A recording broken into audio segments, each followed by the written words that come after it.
देखो भाई, next period है आपका हिंदी में। क्या टॉपिक है आपका? विशेषण।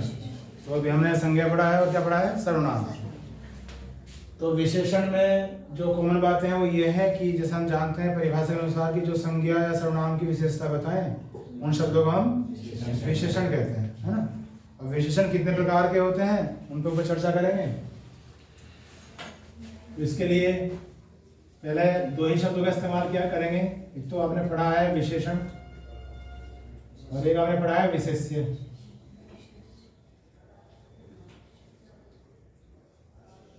ठीक। तो जिसे हम संज्ञा कहते हैं या जिसे हम सर्वनाम कहते हैं उसका ही दूसरा नाम क्या होता है? विशेष्य होता है। ये जो विशेष्य है इसे ही हम संज्ञा कह सकते हैं। तो ये बात तो समझ में आती है कि जब हम एक वाक्य लिखेंगे तो उस वाक्य में बहुत सारे क्या होते हैं? पद होते हैं। लेकिन उसमें कोई संज्ञा होगी तो कोई सर्वनाम होगा तो कोई विशेषण है, कोई क्रिया है ना, कोई सहायक क्रिया है, कोई अव्यय है। इन सभी शब्दों से क्या बन जाता है? वाक्य का निर्माण हो जाता है। तो अगर मान लिया मैं एक उदाहरण से शुरुआत करता हूं कि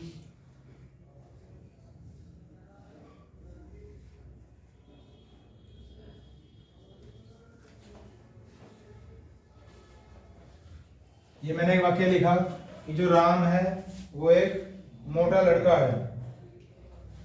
तो इसमें हम अगर मैं संज्ञा की बात करूं तो संज्ञा कितनी दिखाई दे रही है आपको? दो दिखाई दे रही है। एक तो है राम और एक है लड़का। तो ये राम जो है बच्चों ये भी संज्ञा है और ये भी संज्ञा है। तो ये राम कौन सी संज्ञा होगी? व्यक्तिवाचक। व्यक्तिवाचक ही बोल रहे हो ना, व्यक्तिवाचक संज्ञा होगी। और ये लड़का ये जातिवाचक संज्ञा हो जाएगी। अब ये जो मोटा है ये क्या है? ये विशेषण है। ठीक। अब ये बात तो मुझे पता चल गई कि विशेषण क्या है क्योंकि ये संज्ञा की विशेषता बता रहा है। लेकिन मैंने इसमें जानबूझ के संज्ञा भी दो दी है, एक तो राम और एक लड़का। तो मुझे थोड़ा सा देखना पड़ेगा कि मोटा राम के लिए है या लड़के के लिए है या दोनों के लिए है। किसके लिए कहना चाहोगे? राम मोटा लड़का है तो मोटा जो अटैच है, जो लगा हुआ है, जो उसके करीब ज्यादा है, वो मैं संज्ञा राम लूं या लड़का लूं? तो मुझे कहना पड़ेगा कि वो संज्ञा मुझे लेनी पड़ेगी लड़का। कारण ये है जैसे हम पढ़ते भी हैं कि विशेषण की स्थिति है वो कहाँ होती है? संज्ञा से पहले होती है। अगर मैं संज्ञा को मान के चल रहा हूं तो इसमें विशेषण आ रहा है संज्ञा के बाद, और अगर मैं संज्ञा को मान के चल रहा हूं तो इसमें विशेषण आ रहा है संज्ञा से पहले। तो अगर मुझे कोई ये कहे कि संज्ञा तो दो दी गई है लेकिन आपको इस वाक्य के अनुसार विशेषण के रूप में किस संज्ञा को छांटना होगा, तो मैं किसे छांटूंगा? लड़के को छांटूंगा, क्योंकि मैंने पढ़ा है और पढ़ाया हुआ है कि जो विशेषण होता है मुख्य रूप से संज्ञा से पहले आता है। भले से यहाँ दोनों संज्ञा हो, बात किसकी हो रही है? राम की ही हो रही है क्योंकि राम एक लड़का है। तो राम का जो संबंध है वो किससे है? मोटे से नहीं है। किससे है? लड़का है। और लड़का कैसा है? तो ये शब्द इसके कहीं ना कहीं करीब है। समझ में आई बात? तो अगर मैं इस वाक्य में कहूं आपसे कि विशेष्य कौन सा होगा तो आप कहोगे लड़का। बात समझ में आई? अगर ये वाक्य में दो या तीन संज्ञा भी आ जाए तो जरूरी नहीं है कि विशेष्य सभी हो जाए या कोई भी हो जाए।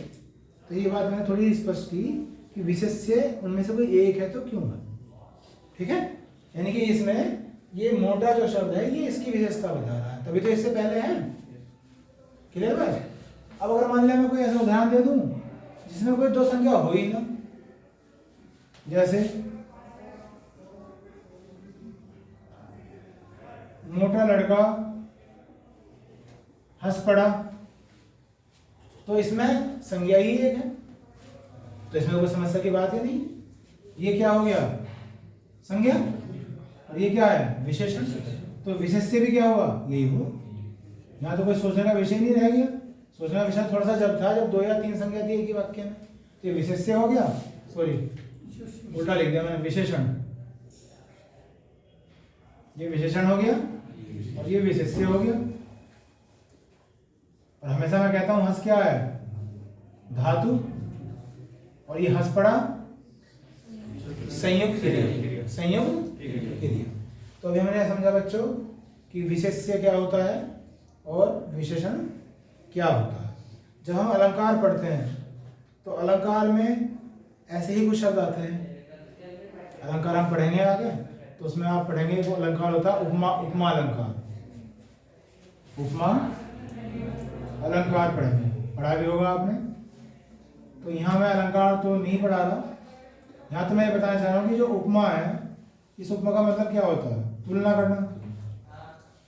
तुलना करने को हम उपमा कहते हैं कि भाई किसी की उपमा किसी से दी गई, यानी कि किसी की तुलना किसी से की गई।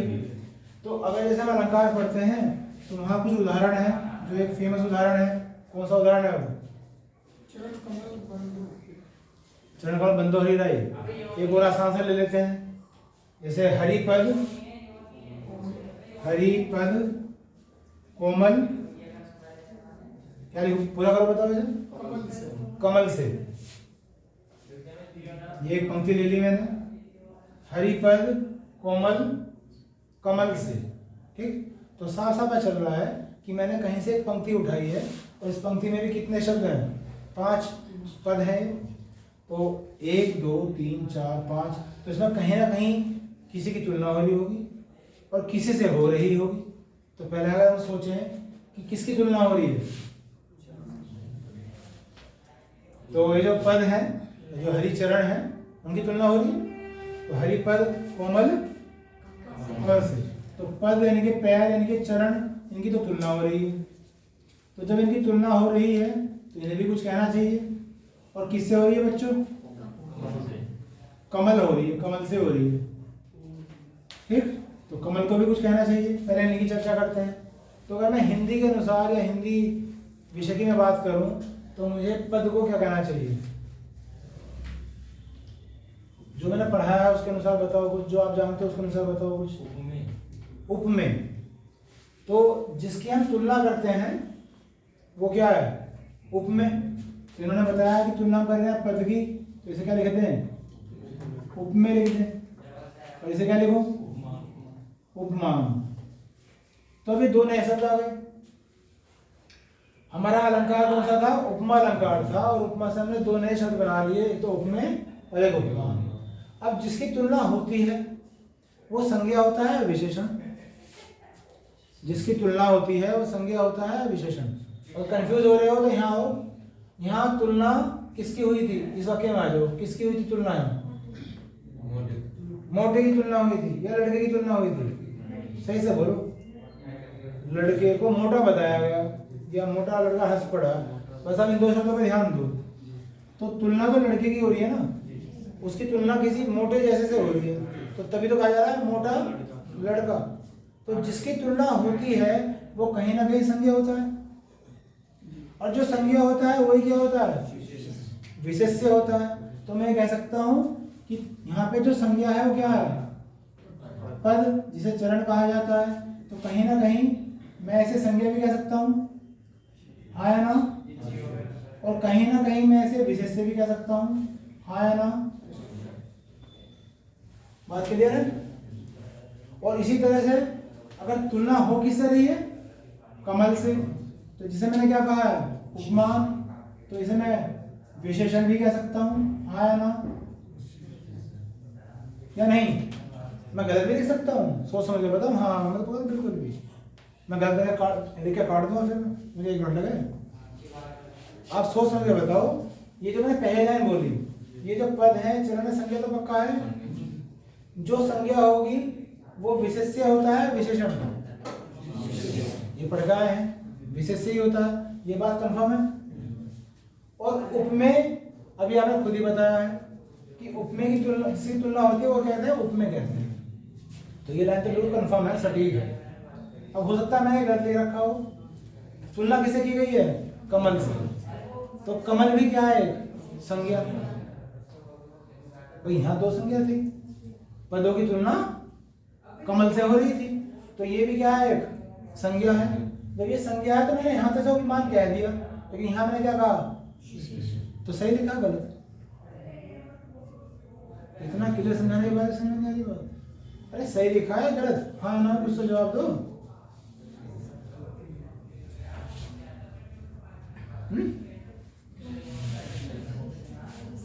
ये गलत है, क्योंकि ये संज्ञा भी है और विशेषण भी है। ऐसे कैसे हो जाएगा? जब मैं से संज्ञा कह रहा हूं तो ये विशेषण कैसे हो सकता है? विशेषण तो ऐसा शब्द होता है जो संज्ञा की विशेषता होता है। संज्ञा तो कंफर्म है या संज्ञा में भी डाउट है? संज्ञा तो है, तो अगर संज्ञा तो विशेषण नहीं हो सकता ना। विशेषण तो एक ऐसा शब्द है जो संज्ञा की विशेषता होता है। इसे बस मैं क्या लिख के छोड़ सकता हूँ? उपमा। ठीक है, यानी कि सीधे और सरल शब्दों में जिसकी तुलना की जाए वो उपमेय होता है और जिससे की जाए वो उपमान होता है। वो एक अलग बात है कि उपमेय को हम विशेष से भी कह देते हैं, क्यों और कैसे वो मैंने अभी चर्चा की है। ठीक, उसके बाद एक शब्द याद रह गया, कोमल। अगर मैं आपसे पूछता हूं कि कोमल क्या है तो मैं इसका अर्थ नहीं जानना चाह रहा कि कोमल तो मुझे ही पता है क्या है, लेकिन मैं इसे किस शब्द से निरूपित करूंगा? जैसे मैंने किसी को उपमेय कहा है, किसी को उपमान कहा है, तो इसे मैं क्या शब्द दूंगा? विशेषण। लगता है आपको विशेषण हो सकता है? अपनी बात को स्ट्रॉन्ग करो, हो सकता है नहीं हो सकता है? विशेषण हो सकता है। कोमल किसी वस्तु की क्वालिटी को बता रहा है या कोमलता बता रहा है? बहुत अंतर होता है शब्दों में। एक कोमल है, एक कोमलता है। इनमें एक विशेषण है, एक कुछ और होगा। चीजों को समझो। एक उदाहरण लो, यह वस्तु कोमल है। अब बताओ, अब तो मैंने वाक्य दिया। अब ये विशेषण है या संज्ञा? कोमल। यह वस्तु कोमल है, जो मन में आ रहा बोलो। गलत है या सही हो बात की बात।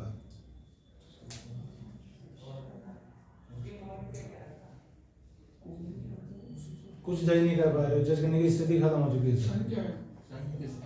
संज्ञा। और संज्ञा क्या नाम होता है? किसी व्यक्ति, वस्तु या स्थान के नाम को संज्ञा कहते हैं। बताओ भाई, इस वाक्य में कोमल को कहाँ रखोगे? व्यक्ति में, वस्तु में या स्थान में? वो एक अलग बात है, कोमल किसी लड़की का नाम है, लेकिन मैं जिस वाक्य में कोमल लिख रखा है कोई लड़की का नाम तो है नहीं। तो इस वाक्य में आपने बताया कि संज्ञा है, तो ये व्यक्ति है, वस्तु है, स्थान है। अब कहोगे नहीं है, नहीं है तो संज्ञा नहीं है। इसलिए मैं आपको पढ़ाता हूं कि रटे मत बैठा रहो। व्यक्ति, वस्तु या स्थान के नाम को संज्ञा कहते हैं। ये तो 3 साल का बड़ा विज्ञान आज की तारीख में। पहचानते तो नहीं, फिर बल बता रहे हो। तो ये संज्ञा नहीं, क्या है? विशेषण है। जब मैंने कहा यह वस्तु कोमल है, तो कोमल उसकी विशेषता बताई, वस्तु की नहीं बताई। मैंने कुछ थोड़ी पूछा था। पता नहीं क्यों लग जाओ तुम, तो पता नहीं। तो कोमल क्या है? विशेषण। अब बात किसकी आ रही थी? कोमलता की। कोमलता का एक वाक्य लेते हैं। तुम्हारे आचरण में बहुत कोमलता है। तुम्हारे आचरण में बहुत कोमलता है। तो ये बात तो साफ साफ दिखाई दे रही है कि कोमल एक विशेषण था, जो हमने भी समझा। क्यों था और कैसे था समझा, हाँ या ना? तो कोमल एक विशेषण है। अब मेरा टॉपिक तो कुछ अलग था, मैं कहीं अलग आ गया हूँ, है ना? तो अब कोमलता की बात चल रही है। तो जब मैं कोमल में ता लगाता हूँ तो क्या बन जाता है? कोमलता बन जाता है। जबकि हम पढ़ के आए हैं कि ये क्या है? विशेषण। और जो ता है क्या होता है? प्रत्यय। जो शब्दों का अंत में होता है वो प्रत्यय होता है। तो अब मेरे हुए पढ़ाए हुए के अनुसार या अपने ज्ञान के अनुसार बताइए, कोमलता क्या होना चाहिए? भाववाचक संज्ञा होनी चाहिए। होनी चाहिए। सब जवाब आपके पास है, पर चीजों को थोड़ा सा सोचना है।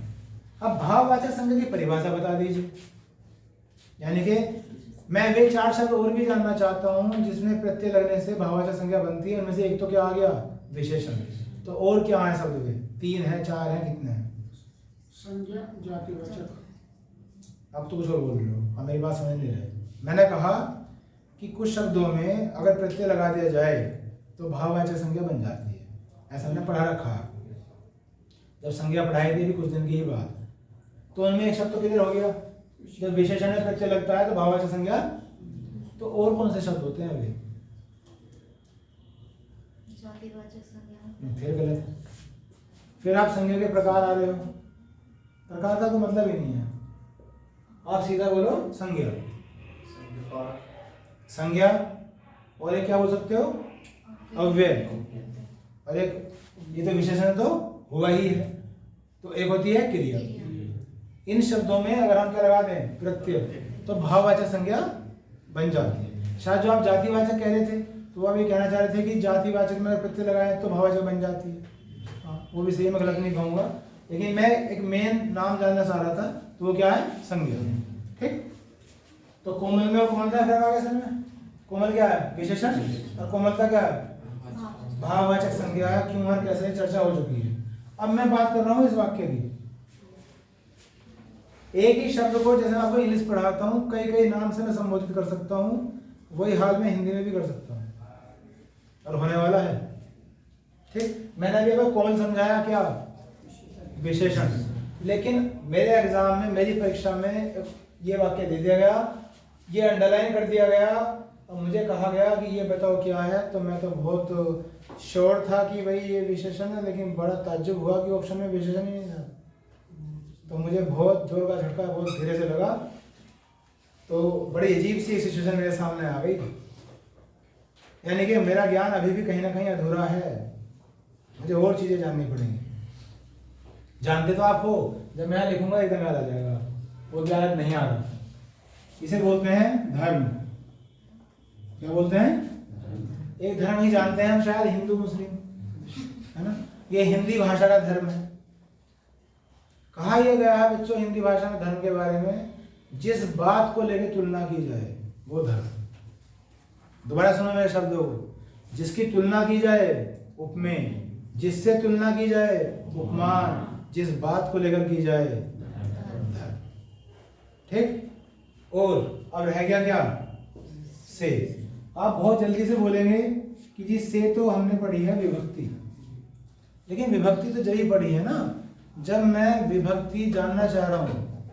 मेरा टॉपिक है विभक्ति चल ही नहीं रहा, मेरा टॉपिक चल रहा है विशेषण। तो मुझे फिर एक नया नाम चाहिए, है ना। ये तो हम पढ़ चुके हैं कि कारक कितने होते हैं, उसमें एक अपादान कारक होता है, उसमें से विभक्ति होती है जिसमें अलग होने का भाव होता है ना। और एक कहाँ होता है? से। दो से होते हैं, एक होता है, एक ही होता है। चलो तो मैं ज़्यादा परेशान नहीं कर रहा, है ना, तुम इधर ही आ जाओ।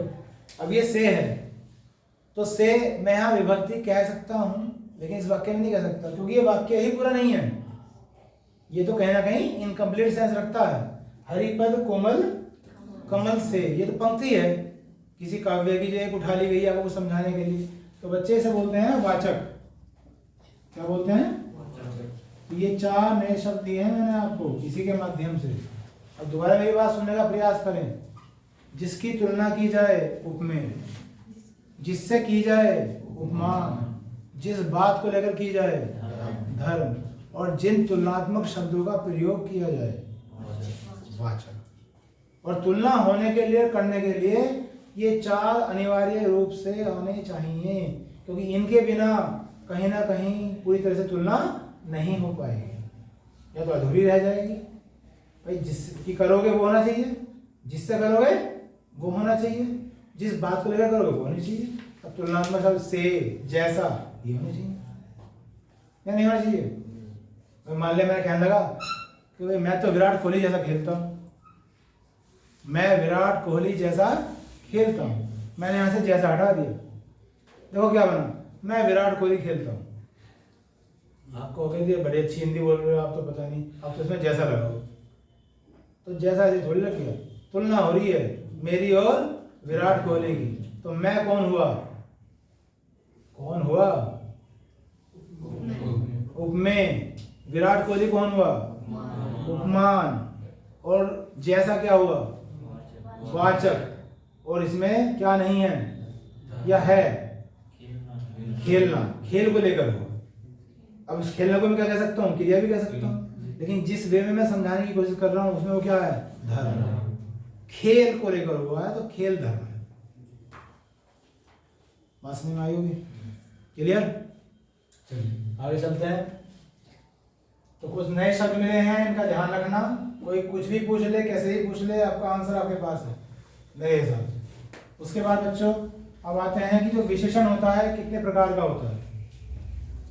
तो वही मैं कहूँगा, अलग अलग किताब में अलग लिखे होते हैं, बाकी मेरे हिसाब से 4 प्रकार का होता है। ठीक है, किताब में तो 6 भी लिखे होते हैं, 8 भी लिखे होते हैं, 10 भी लिखे होते हैं। मैं बना दूंगा 15 तो मैं बना दूंगा, लेकिन उसका कोई वजूद नहीं होता, क्योंकि जो मूल रूप से होते हैं वो 4 ही होते हैं। अब इनमें जो सबसे पहला होता है वो होता है बच्चे सार्वनामिक। सार्वनामिक विशेषण, ये सबसे नंबर 1 पे आएगा, सार्वनामिक विशेषण।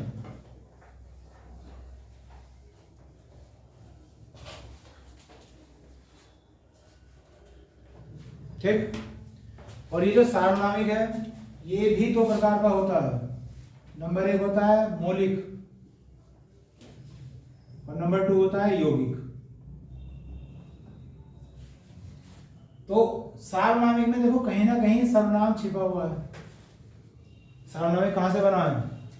सर्वनाम से बना है, और सर्वनाम तो पढ़ के आए हैं, है ना, सब जानते हैं आप। पुरुषवाचक सर्वनाम, निश्चयवाचक सर्वनाम, सब आपने रट रखे हैं बढ़िया करके, फर्स्ट क्लास, कोई दिक्कत नहीं है आपको। अब ये मौलिक मुझे जो एक आवाज दे रहा है मूल। मूल क्या होता है? ओरिजिनल, है ना। मेरा मूल स्वभाव ये है, तो मैं अपने मूल स्वभाव को नहीं बदल सकता, मेरा हर स्थिति में स्वभाव आएगा। और यौगिक क्या होता है? जोड़ा गया, यानी कि कुछ चीज नया बनाने की कोशिश की गई है, यानी कि मौलिक नहीं है, मौलिक गुण नहीं है। तो अब ये सार्वनामिक 2 तरह से हो सकता है। इसके लिए उदाहरण देखते हैं। यह पुस्तक अच्छी है, ये वाक्य है आपके सामने, यह पुस्तक अच्छी है। फिर मैं दोबारा रिपीट करूंगा, पुस्तक क्या है? संज्ञा बोल सकते हैं, लेकिन संज्ञा तो आप परिचित हो चुके हो। अब तो इसके आगे डालो, जो मैंने 4 शब्द लिखे हैं, तो क्या बोलोगे? उपमेय बोलोगे, उपमान बोलोगे? अभी भी समझ में नहीं आ रहा, इतना बड़ा संज्ञा लिख रहा जो समझ में नहीं आया। वो ऐसे बड़ा करके लिखो, जब इतना मोटा एक्शन लिख रहा कि उपमेय क्या बताया। लेकिन जब मैं कह रहा हूँ संज्ञा तो हम जान चुके हैं, तो वो नाम बोलो, तो कोई पता नहीं कैसे, है ना। तो उपमेय बोल सकते हैं वैसे, ठीक। तो पुस्तक क्या होगी? उपमेय, यानी कि संज्ञा। यहाँ एक बात और समझाने दिमाग में आई, मैं बोल रहा हूँ उपमेय, लेकिन मुझे हिंदी व्याकरण के हिसाब से बोलना नहीं चाहिए, ठीक है। क्योंकि सुनने वाले भी ये सोचेंगे कि पता नहीं उपमेय क्यों बोला जा रहा है, क्योंकि ये शब्द तभी है जब उपमेय भी हो और उपमान भी हो। तुलना जिसकी हो रही है वो भी हो, जिससे की जा रही हो वो भी। और यहाँ ऐसा नहीं है। तो यहाँ अगर मैं एक अच्छे तौर पर बोलना चाहूँ तो मुझे संज्ञा ही बोलनी चाहिए, लेकिन मेरा तो कुछ आपको बार बार रिवाइज कराने का नजरिया है, इसलिए मैं से क्या कह रहा हूँ? उपमेय भी कह रहा हूँ। तो ये तो चलो संज्ञा हो गई, या उपमेय क्या हो गया। तो संज्ञा कौन सी हो गई बच्चों? जातिवाचक संज्ञा हो गई, क्योंकि जाति बता रही है पुस्तकों की। अच्छी को क्या बोलेंगे? विशेषण ही बोलेंगे, ठीक।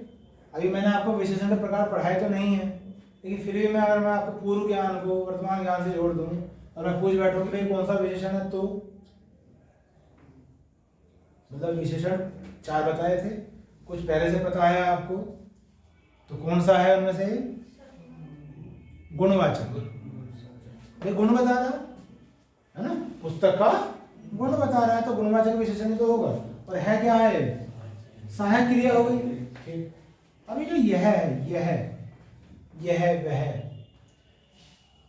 ये वही बात है जो मैं समझा रहा हूं, अलग कुछ नहीं है, बस फोकस करो चीजों को। यह हम पढ़ के आए हैं पीछे, सर्वनाम, यह वह ये वे 4 मैंने बताए थे मुख्य रूप से। कौन से सर्वनाम होते हैं?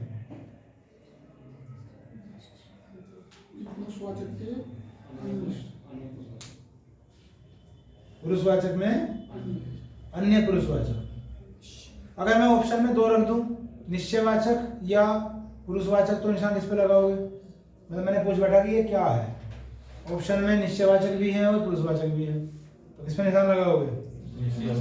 निश्चयवाचक पे लगाओगे। पहले उसे बोलो ना, है ना?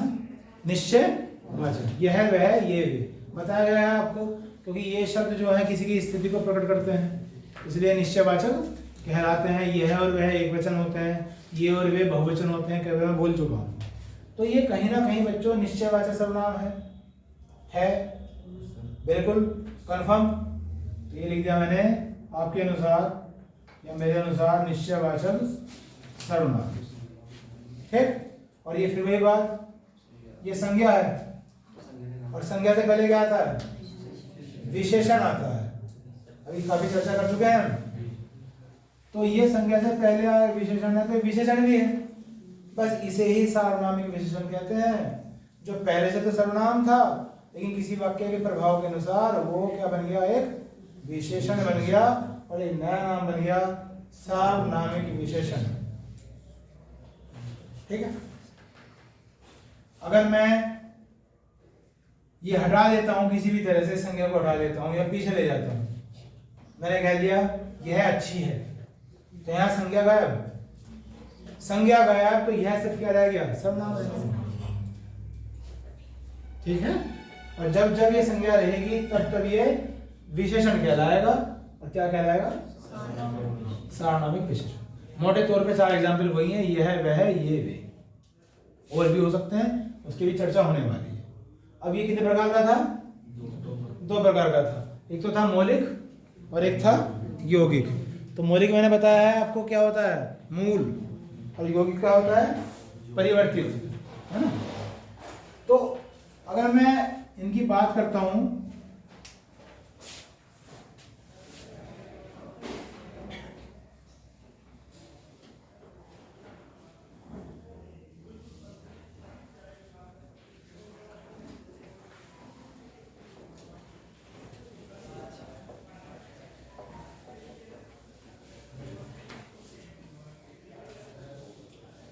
अगर मैं मौलिक की बात करता हूं कुछ और आगे समझने के लिए या समझाने के लिए, तो मौलिक क्या है वो तो मैंने बता दिया कि मौलिक जो है एक भाग है किसका? सार्वनामिक का।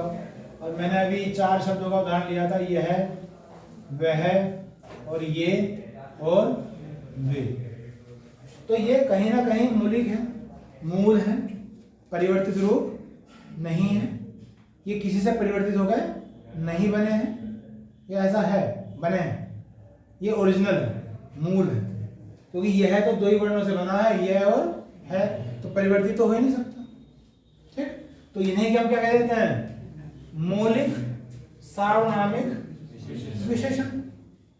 और जो ये आएगा क्या? यौगिक। तो यौगिक का मतलब कुछ जुड़ा जाएगा इनमें। जुड़ता क्या है? प्रत्यय जुड़ता है, और वो रूप क्या हो जाएगा? परिवर्तित हो जाएगा, चेंज हो जाएगा, और फिर वो बन जाएगा क्या? यौगिक सार्वनामिक विशेषण।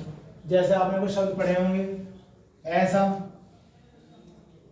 वैसा, पढ़े हैं नहीं पढ़े हैं? ऐसा और, तो ये परिवर्तित रूप है, ये ओरिजिनल नहीं है, मौलिक नहीं है। तो इन्हें हम क्या बोलेंगे? यौगिक। कि कहीं ना कहीं योग से बने हैं, किसी ना किसी तरह से योग से बने हैं। ऐसा, वैसा, वो लिख देता हूं 1-2, कैसा, जैसा। तो बच्चों ये जितने भी हैं ये सारे के सारे सार्वनामिक विशेषण ही हैं, लेकिन इनमें कुछ मौलिक हैं और कुछ यौगिक। तो ये हो गया पहला प्रकार किसका? विशेषण। अब दूसरा प्रकार आता है जिसे बोलते हैं गुणवाचक विशेषण।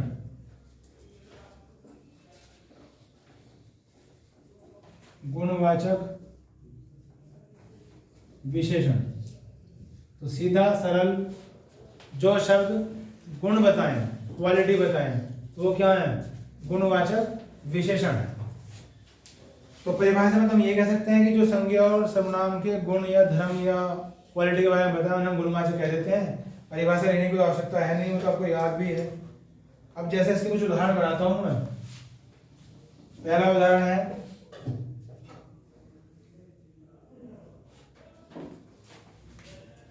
यह नया घर है। यह नया घर है। तो इसमें फिर चर्चा करते हैं। बताइए यह क्या है?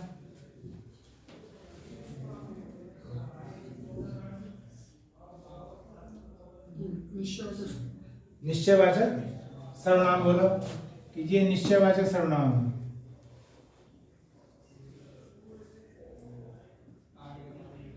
चलिए, घर क्या है? संज्ञा है। कौन सी? जातिवाचक है, फिर वही हो गया सहायक क्रिया।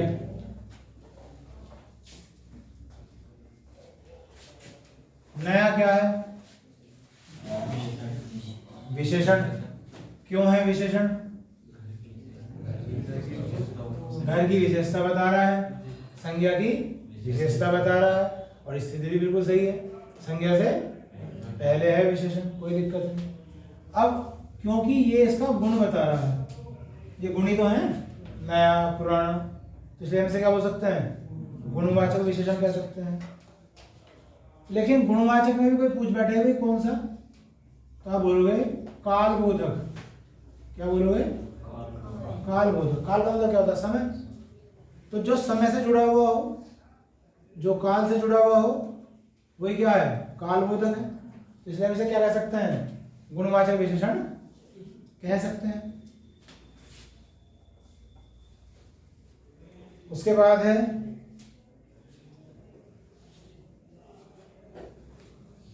अगर एक दूसरा उदाहरण लेते हैं,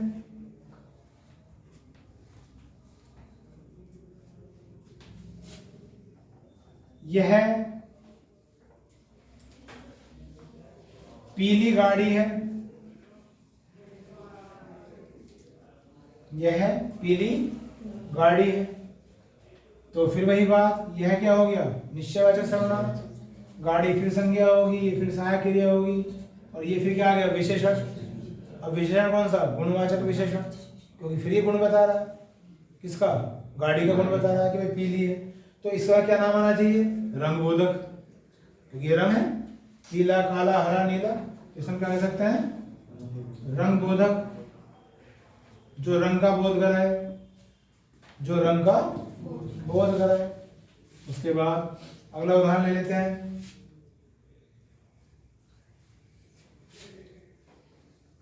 यह व्यक्ति युवा है।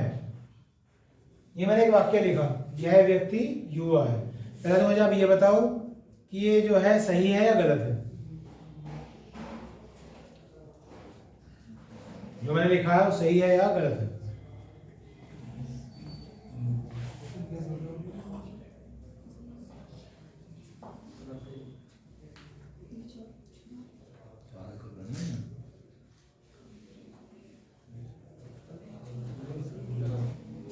हाँ जी, सही है।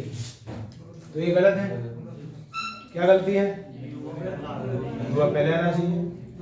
जो मैं पढ़ा रहा हूँ उससे संबंधित पूछूंगा, अगर ऐसा क्वेश्चन पूछने का तो ये आना चाहिए पहले, क्योंकि ये संज्ञा है और ये विशेषण है। तो विशेषण बाद में कैसे आ सके? वो तो संज्ञा से पहले आएगा। आप बोलने को कैसे बोल लो, लेकिन अच्छा है यह युवा व्यक्ति है, जो शुद्ध बनेगा इसका। चलिए, ये तो सही हो गया, यह युवा व्यक्ति है। अब यह फिर वही निश्चयवाचक सर्वनाम, व्यक्ति फिर संज्ञा। कौन सी संज्ञा? जातिवाचक संज्ञा। और है क्या? सहायक क्रिया। अभी जो युवा है ये फिर विशेषण है। तो ये कौन सा होना चाहिए? अवस्था कह दो, कहा जाता है दशाबोधक। क्या कहा जाता है? जो दशा का बोध कर रहा है, दशा बोधक। उसके बाद है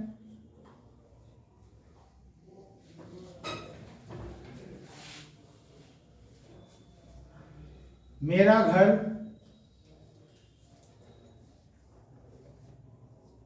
चौकोर है।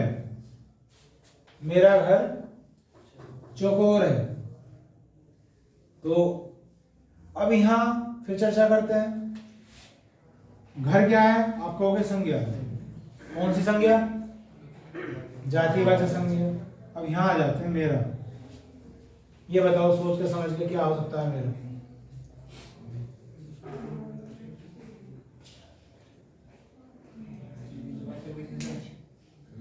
निजवाचक विशेषण, सही बोल रहे हो आप। विशेषण तो मैं आज पढ़ा रहा हूँ वैसे आपको, पूरा नहीं हुआ अभी। निजवाचक के साथ विशेषण बोल रहे हो ना, निजवाचक विशेषण ही बोल रहे हो। चलो सही बोल रहे हो। अब ये घर क्या है, संज्ञा, और ये मेरा निजवाचक को प्रदर्शित कर रहा है। ठीक, मेरे कभी बातों में जाया करो, जो आपको है जो कहना है बिल्कुल नहीं रखे करो, बिल्कुल स्ट्रॉन्ग। तो संज्ञा से पहले क्या आता है, विशेषण आता है। तो मैं से विशेषण तो मुझे कहना ही चाहिए कि भाई ये भी विशेषण है। और जैसे इसने बताया बच्चे ने भी, निजवाचक है, क्योंकि ये मेरा कहीं ना कहीं अधिकार प्रकट कर रहा है किस पे, घर पे। और जो चीज अधिकार प्रकट करती है वही तो होती है निजवाचक। तो बिल्कुल सही बोला इसने, इसे मैं ऐसे निजवाचक विशेषण भी कह सकता हूँ। लेकिन अगर मान लिया कोई इसका दूसरा नाम लेना चाहो तो एक तो हो गया निजवाचक विशेषण, सही है, कोई दिक्कत नहीं। कुछ और इस तरह कुछ याद हो, कुछ बता सकते हो।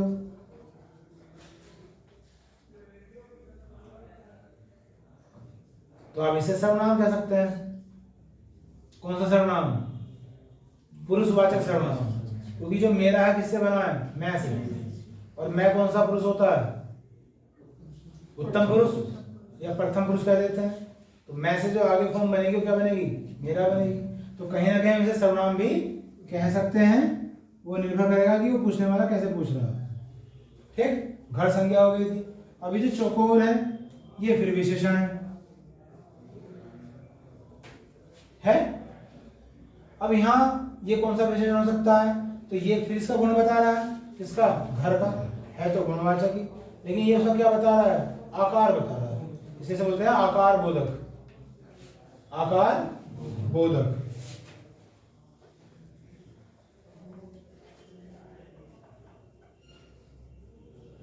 आकार बोधक विशेषण। ठीक, ऐसे और भी हैं। तो इसलिए कहा जाता है जो मूल रूप से हैं वो तो चार ही होते हैं। तो बहुत से जो राइटर हैं वो इन्हें अलग से लिख के दिखा देते हैं, तो उनकी संख्या भी ज़्यादा हो जाती है। लेकिन मूल रूप से जो होते हैं चार ही होते हैं। और ये सब कहीं ना कहीं गुण के अंदर है। तो हमें मुख्य रूप से क्या बोलना चाहिए, बस गुणवाचक विशेषण ही बोलना चाहिए। ठीक है सर, विशेषण संज्ञा से पहले आएगा ना, हमेशा नहीं, वो वाक्य में निर्भर करता है। हाँ, जैसे ये था, क्योंकि जैसे मेरा घर, यहाँ देखो,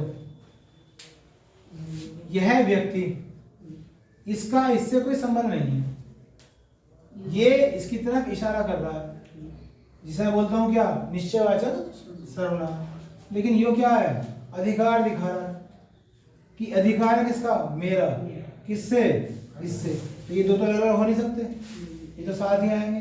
जब ये दो अलग नहीं हो सकते तो विशेषण बीच में कैसे आ जाएगा, क्योंकि ये वाक्य का दूसरा रूप है। लेकिन विशेषण संज्ञा से पहले आता है, लेकिन मोस्टली। लेकिन मान लिया उस वाक्य का ही रूप आप बदल रहे हो तो कहीं ना कहीं वो पीछे भी आ सकता है। यहाँ ये पहले इसलिए आया है क्योंकि इसका इससे कोई संबंध, ये अलग अलग हो सकते हैं। और जैसे ही बीच में आया अलग अलग हो गए, लेकिन ये दोनों अलग अलग नहीं हो सकते। तभी तो मैं ऐसे क्या कह रहा हूँ, निजवाचक कह रहा हूँ कि मेरा अपना है। मैं ऐसा कैसे कर दूँ, मैं बोलूंगा भी मेरा चौकोर घर है, बोल लो, लेकिन वो शुद्ध नहीं माना जा सकता। क्यों नहीं माना सकता, वजह यही है। ठीक, निज के साथ हमें संबंध हो। हाँ, निज बोल इसलिए, निज का मतलब होता क्या, स्वयं, अपने लिए, इसलिए उसे बोलते हैं।